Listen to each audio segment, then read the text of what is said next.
Hi sir, ஸ்ரீபேக் Srinivasan. இன்றைக்கி பார்க்க போகிற மிஷின் நேம் பார்த்திங்கன்னா பெரிய பூண்டு, சின்ன பூண்டு இதெல்லாம் உடச்சி தர்ற மிஷினு. இதை வச்சு நம்ம தொழில் பண்ணுறதுக்கு நல்லா யூஸாக இருக்கும். ஹோட்டல், பேக்கரி இந்த மாதிரி ஹோட்டல் இந்த மாதிரியானது ஆர்டர் ஆன்லைனில் கேட்குறவங்களுக்கு நீங்கள் உடச்சி அதை கொடுத்தீங்கன்னா அவங்களுக்கு ஈஸியாக இருக்கும். இதையே ஒரு தொழிலாக எடுத்து பண்ணலாம். இதை பற்றி டீட்டெயில்ஸ் வேணும்னா வீடியோவில் தெரிகிற நம்பருக்கு கால் செஞ்சு அப்டேட் பண்ணிக்கோங்க. இந்த மாதிரி பூண்டு தொழில் பண்ணுற வியாபாரி யாராவது இருந்தாங்கன்னா இந்த வீடியோவை அவங்களுக்கு ஃபார்வேர்டு பண்ணுங்கள். அவங்களுக்கு ஒரு நல்ல யூஸ்ஃபுல்லாக இருக்கும்.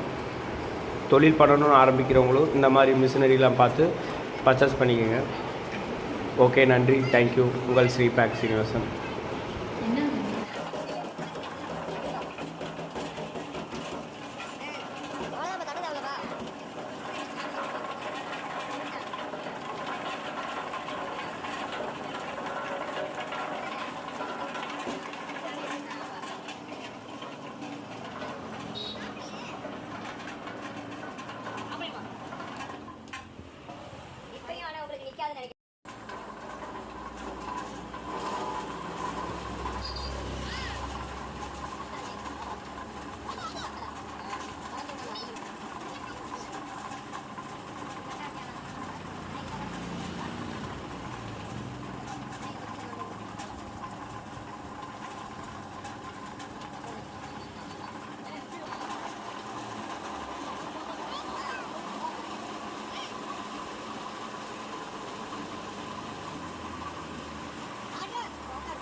படிச்சிடும்.